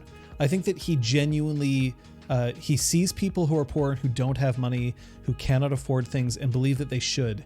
I think he also believes that there are people out there who have manipulated the system to an extent that they get to have all the money, and even though others have skills or crafts or have put in genuine effort, get paid less for no reason other than we don't like you and we like ourselves. So as a secret, what's a secret that we can put in that would be interesting, that isn't also so warping that it might really mess things up?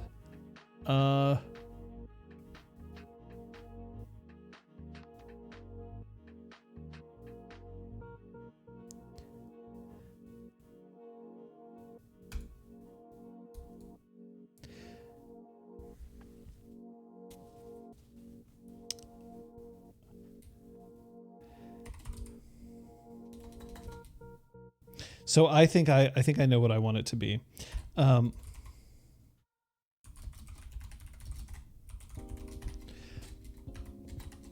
So this is a hidden intimacy, but it's one that I am going to put in there. I think that when my character exalted, it caught the attention of the Wild Hunt. They showed up and they selfishly destroyed his parents' caravan and looted it. They didn't succeed in killing him, but they ended up taking the wealth for themselves. So it means that he essentially left everybody in that caravan to die. He fled, and this caused is a certain amount of grief in him, and maybe part of the reason why he doesn't want to let others go unprotected in the future. So those are intimacies. We're going to move on because I think we do want to try to get to charms. So we have to pick 15 charms, keeping in mind their requirements. So this one's going to be... so I should point out, I don't like Batman. I guess I don't like hate Batman, but Batman is one of those... I mean, I've spoken about Batman at length on stream at times, but I find that Batman is a frustrating superhero to me. But at any rate, let's go to charms. So, when we're picking charms, here are the things that we need to know. We have to have the correct expression. We have to have expression. We have to have the correct requisites for it, and we also have to make sure that it sort of makes sense for us. I should say that we also should make sure that on our sheet, we have to make sure that we've also filled out the finishing touches. We have an essence of 1. We're not essence 2. So let's go to the charms. So first off, for the charms, we get 15. I'm not going to be writing down, I'm not going to do the copy paste of everything because this is also a hypothetical character, but I will write down which charms I pick. But we do have some martial arts charms to take.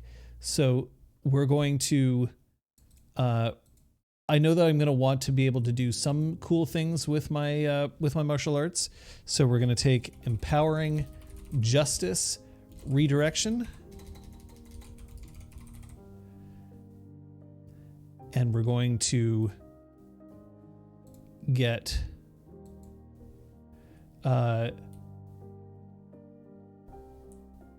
fluttering cry of warning allows me to take a defend action reflexively, which is really cool.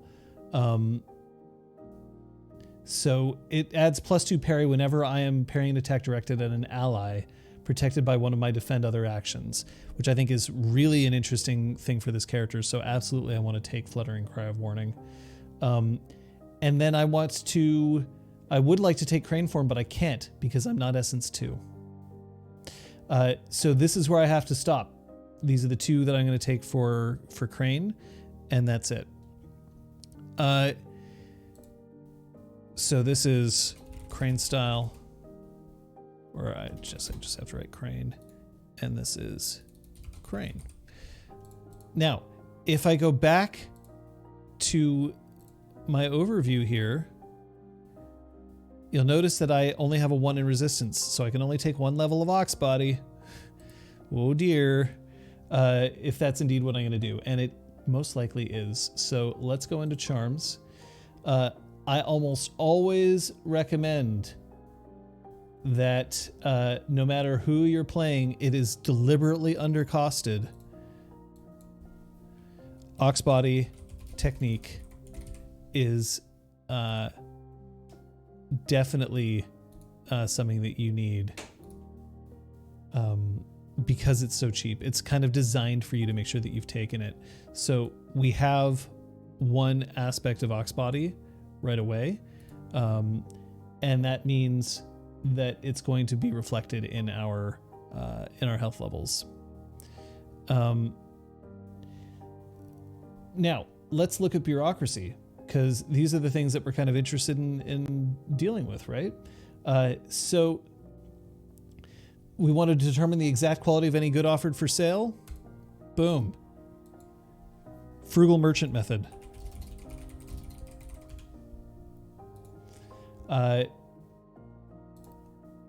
We also want insightful buyer technique, because we want to be able to buy things well. An intuitive feel for the marketplace at a given instant, allowing me to intuit roughly how much a given object will fetch in any one market. Perfect for my character in this respect. And consumer evaluating glance can evaluate a buyer's intention and budget. Now, the charm tree for bureaucracy isn't as complex, so the fact that I'm immediately seeing what I want is sort of coming around for that. But I'm looking at things and I'm thinking, this looks like it would be interesting for my character to have. I'm not overly concerned with mechanics for some of these, and for some of them I am. Like Oxbody technique, it is undercosted, so I will take it. But such is life.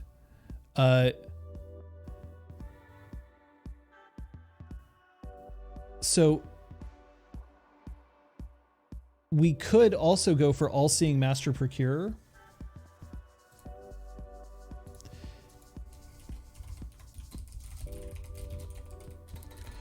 So this is making it easy for me to evaluate and fence any good and estimate the viability of any good or service in any market. That seems like a useful thing to have at Nexus. And illimitable master fence. So this means that I have to take bureaucracy 5. So we're going to have to remember that. But these are the bureaucracy charms that I think I want to have right now.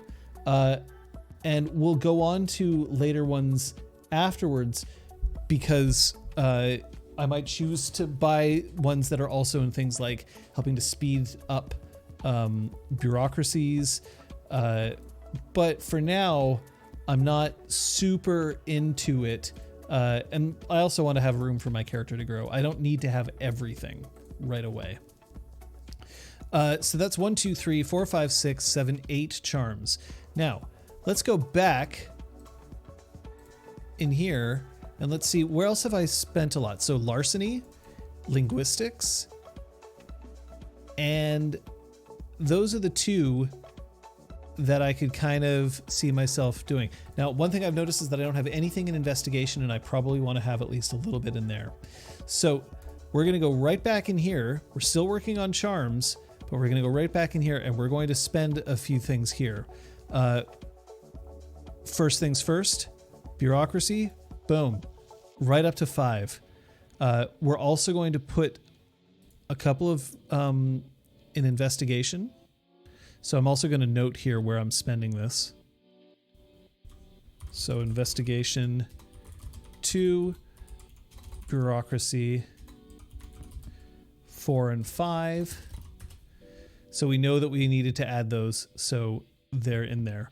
I also want to make sure that my martial arts is high. I'm not that interested personally, and this is something that I would have to consult with my storyteller about, but I'm not that interested in fact, training in Crane style once the game has begun. I want to be able to buy charms for it. And because I'm heavily investing in Crane style, I'm using it for my parry and my attack. I don't have other combat abilities. I don't feel so bad about taking this at 5. My storyteller may choose to be different for me, but yeah, marking it down in notes is a good idea. But right now I'm just don't want to go back and forth. So we have also done those. So we've spent some bonus points already. So let's go back to charms. What do I want to buy? So let's have a look at larceny. See what's in here that might be interesting. So seasoned criminal method. I'm not sure that that's something that I really want to have, but it is a prerequisite for things. So I think that might be something that I'll look into. But we also have, because I want to be able to, I want to be able to pickpocket. So let's add that.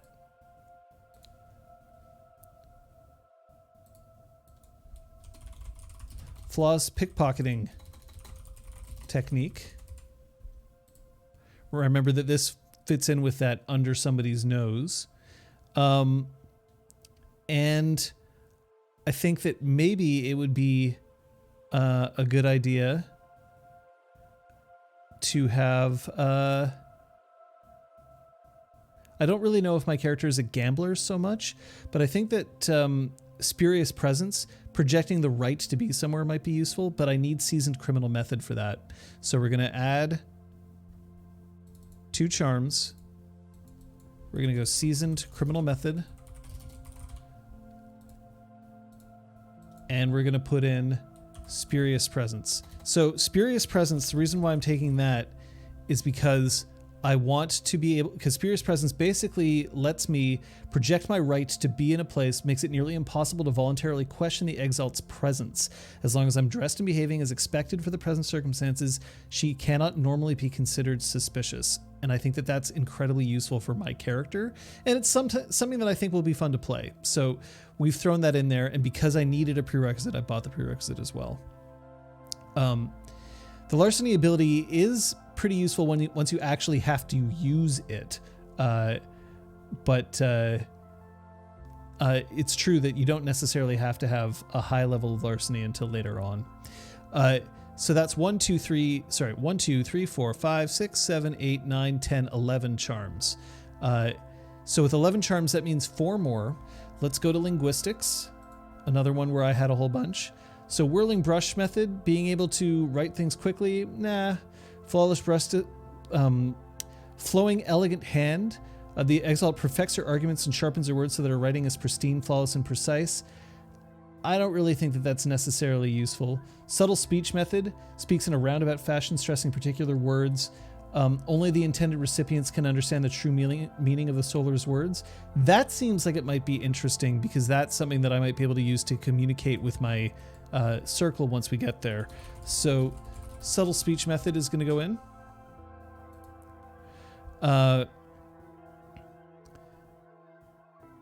And then if we look at investigation,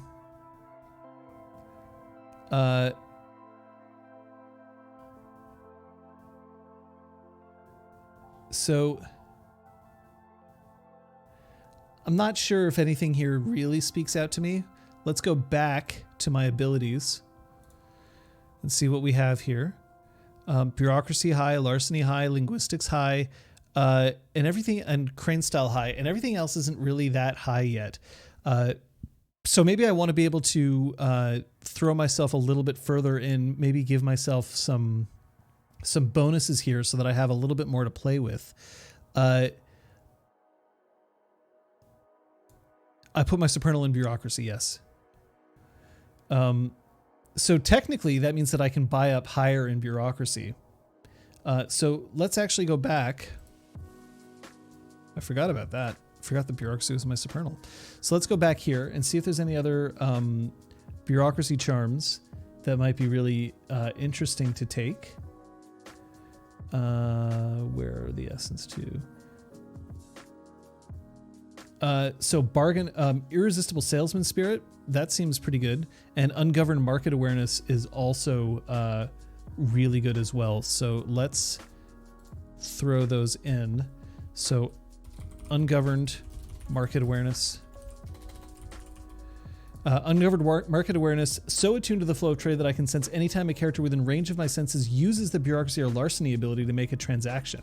So very useful. And then irresistible salesman spirit.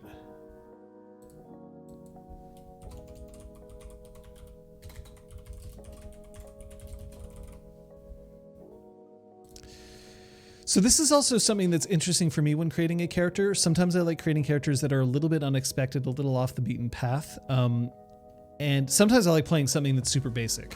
But in this case, being a bureaucracy supernal really also is a signal to my storyteller that I am interested in playing a character that isn't just fighting all the time. Because look at how much I'm investing. I have 2 combat charms, 3 if you count Oxbody, which is not a lot. Clearly, I am in here to do some things that's more than just fighting. 1, 2, 3, 4, 5, 6, 7, 8, 9, 10, 11, 12, 13, 14. I need 1 more charm. And I think that I'll go with Soul Snaring Pitch. So Soul Snaring Pitch allows me to make the charm is a persuade action to convince a character that a particular thing is his heart's desire. The Solar can sell literally anything at outrageous prices, which I think is a very interesting thing to take. Sensory Acuity Prana is one of those this is undercosted charms. That might be an interesting thing to take.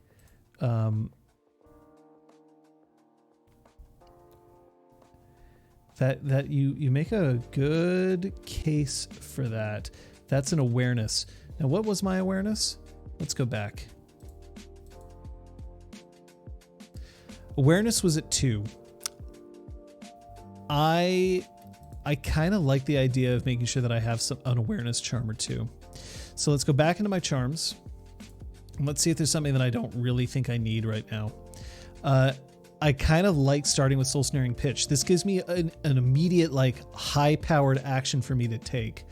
But maybe this means that I don't necessarily need to be... see, all these bureaucracy charms are great to have, and I kind of want to keep them. Maybe I'll spend some bonus points on it. So let's have a look at my bonus points, because I think that's where we're at. So we're going to go back to this. We got to spend our bonus points. So for our bonus points, increasing a primary or secondary attribute is 4 per dot. Tertiary attribute is 3 per dot.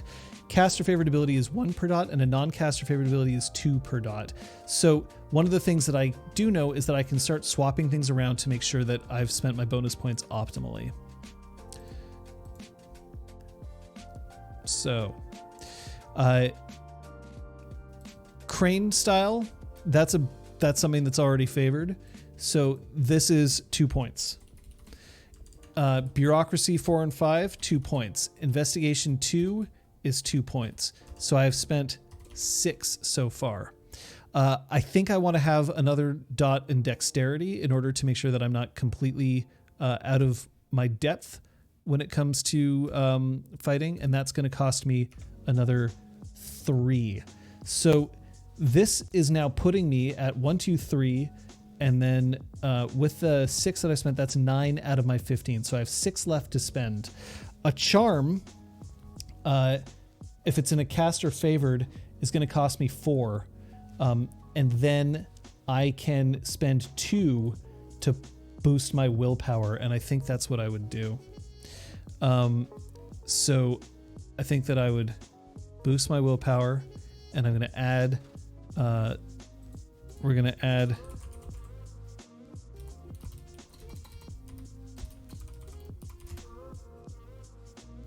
we're going to add an awareness charm, I think is what we're going to do. So if we go in here, sensory acuity prana, we'll go in. So we'll go in here. We'll add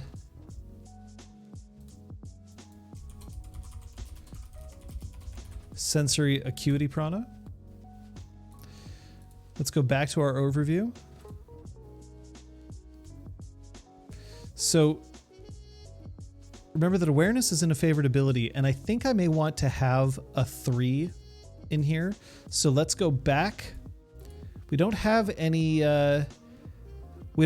bonus points left. We've spent all of them. So we have to now start taking things away. I kind of like the idea that my character doesn't actually have that high willpower, so I'm going to take that back. I'm going to give myself another point in awareness here. You said you love read intentions, so motive discerning technique, which is that is an interesting idea, which would mean that I'd have to have socialize 3. So we'll toss that up in there.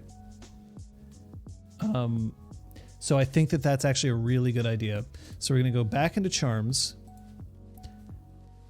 We're going to add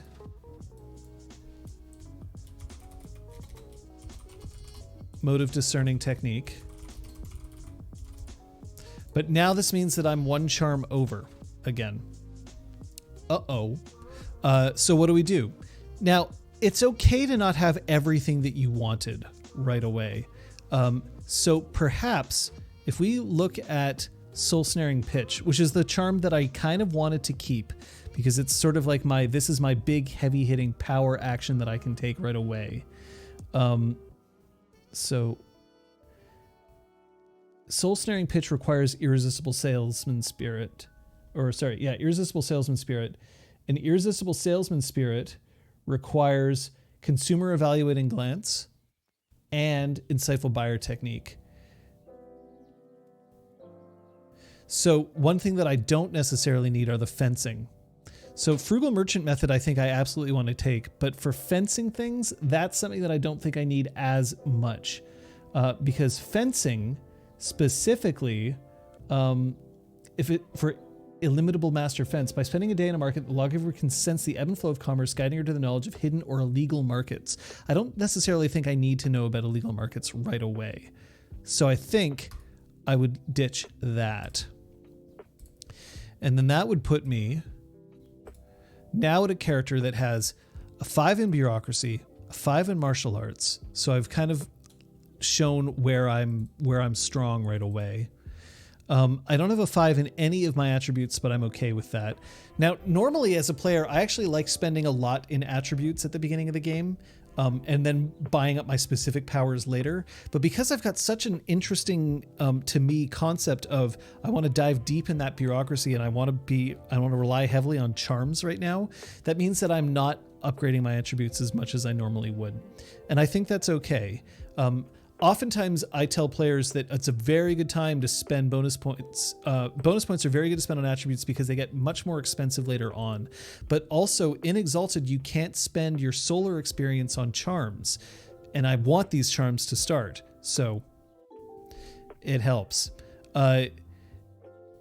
I've made myself so that I'm good at combat here. I've put my 5 in here, but if my storyteller challenged me, then I would point out that I don't have that many combat charms. I just want to make sure that I can defend myself when necessary right off the bat. I am making myself a lot more able to defend myself if necessary. So this means we also have to look at these combat pools. So if we come down in here, we're going to add some weapons. So we're going to give myself a hook sword. So let's go to the panoply. And I think that I can afford an exceptional thing. So all exceptional equipment other than weapons and armor provides a -1 bonus to all rolls to use it. All exceptional equipment costs 1 dot more, which is totally fine. Exceptional armors and weapons provide no bonuses but are exquisitely made, and I think I would have them exquisitely made. I can afford it. So let's make sure that I've got what I need here.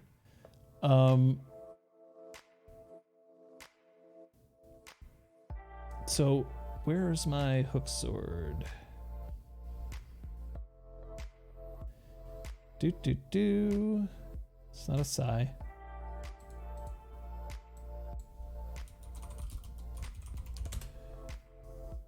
Hook sword. There we go.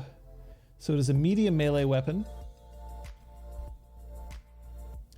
And as a medium melee weapon, its weight is medium. It's going to fill that out for me, which is awfully handy. And I have the lethal martial arts, not marital arts, martial arts and disarming tags. It's not an artifact, so I don't have to worry about that. Now we also need to add a war fan.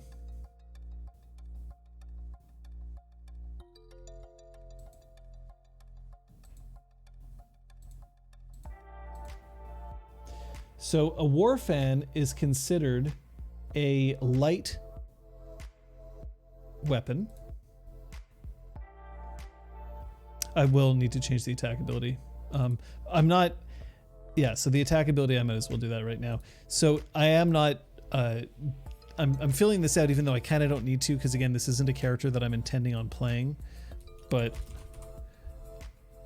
a Warfan has lethal,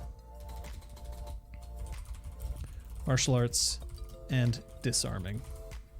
So it's actually very similar to a hook sword, but now I have the option of having either a light or a medium weapon if I so choose.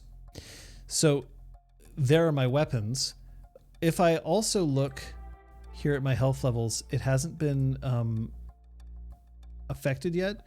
So because I have Oxbody, and it doesn't automatically update Oxbody for me, then that means that what I gain is 1 -1 and 1 -2 health level. So I'll put those in manually there because I have only a stamina of 2. So you see my specialties here. Market forces still applies. Now what I'm doing is I'm going over my character sheet to see if everything kind of makes sense or if there's anything that I've missed. I've definitely missed naming my character, so I should. I should also focus a little bit more on this concept. So I don't have any craft or integrity. I'm a lousy Twilight in that respect, but I can buy those up later, so I'm okay with that. Same with medicine. Same with... but that's okay. I'm fine with those because I can always buy them up later. Now, but my specifically my cast abilities, so occult, I do still have that in here. If I ever decided that I wanted to get into sorcery, I have a little bit of a start here, which I might want to do, but for now, that's not part of my character. No craft, but has sail. Yep, absolutely. Lore we have, which is also good. I like the fact that I've got some lore in here and linguistics, and we can add to these later on. So great. I like this balance and this distribution of abilities. My attributes are solid. If I have weaknesses, it's my appearance, stamina, and strength, but they're not even that weak. They're just basic. But this does mean that I'm not going to be hitting very hard for my strength being only 2. And it means that if I get hurt, I'm going to get hurt. So let's hope that I can dodge things when I need to, or parry specifically for that. I suppose I should also, at some point, maybe invest in dodge, but we'll see. I know how to handle myself. My charisma and manipulation are good, and I'm clearly a mental powerhouse, which will help. My specialties make sense. My merits, having a lot of resources in martial arts is good, and I speak a bunch of different languages. What I'd probably do is go to my storyteller and say, hey, of the languages that I've chosen, does this make sense? And they would tell me whether that makes sense or not. Maybe they may have suggestions for what I can do for languages as well. Dodge is for handling range attacks, but you can stunt and parry with martial arts as well, if you wanted to.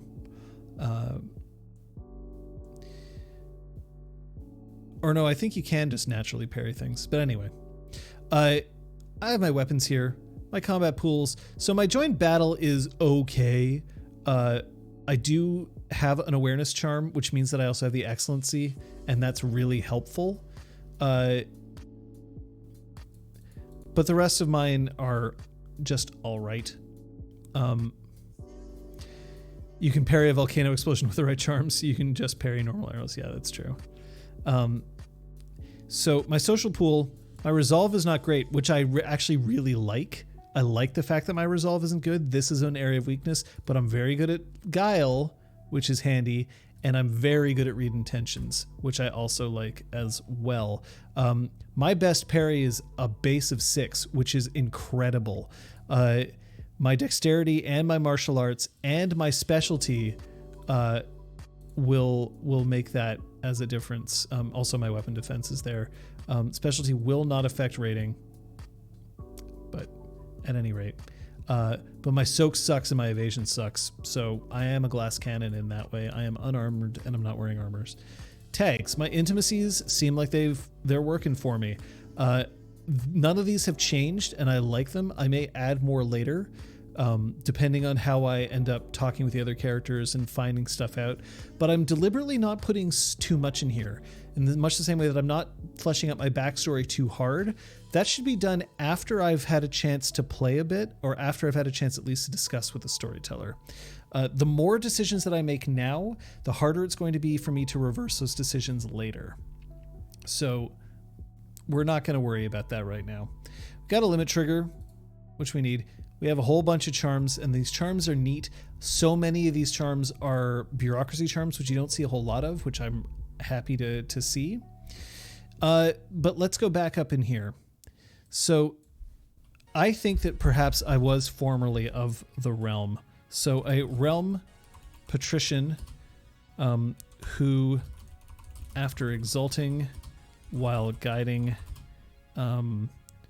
his parents' caravan, has ended up in Nexus. He dares not return home yet, but with his wealth and exaltation to guide him, he's ready to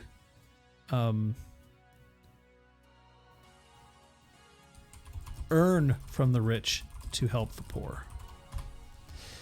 And he needs a name. And we need a good kind of name. Where did he get the resources for this? So that's a good question. It could be that he still has investments back in the realm itself. I don't think he ran with tons of coin. I think that he isn't ready to go home yet, but because he's worried that if his anima blows again, people will know. But he hasn't been discovered. They don't know that he is exalted, but he still has access to his wealth, and can arrange for buying and shipping as well. So as a name, we're going to go with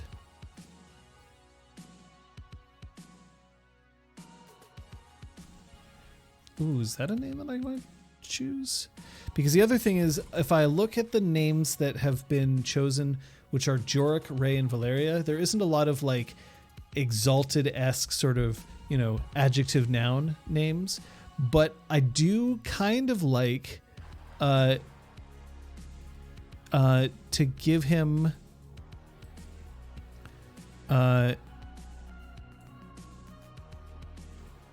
like, we're going to call him Orel. Now, I know that that's a little on the nose, but sometimes on the nose is worth it. It kind of gives people an impression immediately of that this character is a patrician, is involved in gold. And Oriel sounds, to me, it's not necessarily, but in this case, Orel works for me as a two-syllable name. Oriel might be an interesting name, but it also sounds a bit more feminine, and this character is masculine at this time. But I could be wrong. Oriel isn't necessarily feminine, like you said, but I like Orel, so we're gonna keep that. And we're fine with that for now. Obviously, any of this stuff can change, but now what I would have to do is I'd have to start thinking, I've got a concept, but I need a desire. There has to be something that my character wants to shoot for, because a character that just exists in the world and has like a status quo doesn't have anywhere to reach for. So let's say that if I have a character goal here, I think that my character's current goal right now is to, if there's something that he wants, it's that he wants to be able to prove to his,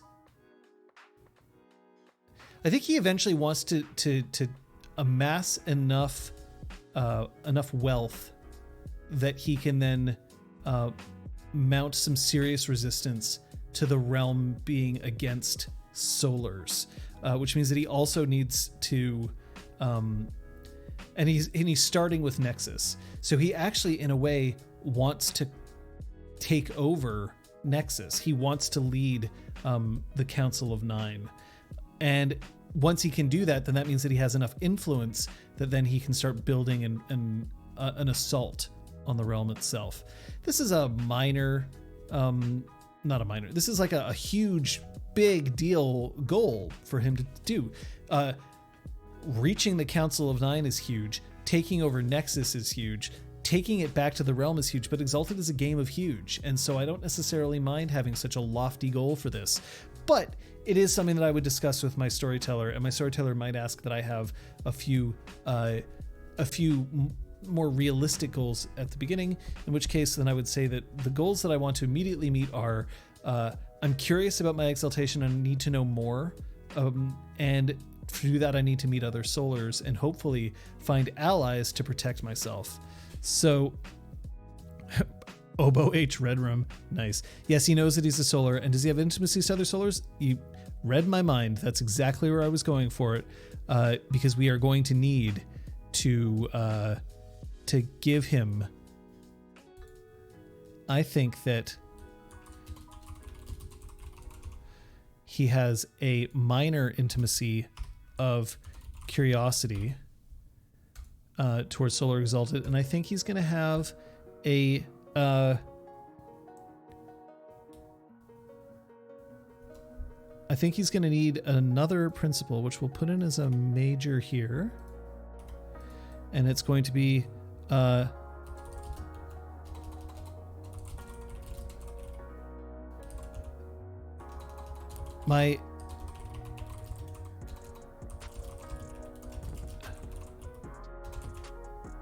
my exaltation does not make me anathema. And the reason why I'm putting it that way and not the Solar Exalted is because I don't think he knows enough about Solar Exalted. He just knows that he himself is still good. And because he knows that he is good, and he knows that he himself isn't out to destroy the world, then he knows that maybe the Solar Exalted aren't all bad, but he at least knows that he himself is still good. So being realm, any lasting intimacy towards the Immaculate Faith, and I think that he probably does, and I think that he has some I think he has distrust towards the Immaculate Faith now. I think that it kind of got wiped clean from him. I don't want him to be struggling with the Immaculate Faith, but I think that he definitely knows of it and that he distrusts it now. Does he have any intimacies towards the realm or Dragon-Blooded? So let's toss in. I think he's fond of the realm, and I think that that's a problem for him, because he knows he can't go back, but he wishes that he could return to their good graces. I don't think he has any intimacies towards Dragon-Blooded right now, because at one point I bet he might have been jealous of them, but he isn't any longer. So we'll see how it goes. But as it stands, we got 3 minutes left. And that was me creating a character. So it took me 2 hours while I was talking to you at the same time. I could have probably done this faster if I was just doing it on my own. But I also might have made some more choices. Like I might have gone a bit further in depth on the charms. I might have looked a little further into some motivations here. But there is my basic. I have sorted it out as best I can. But there it is.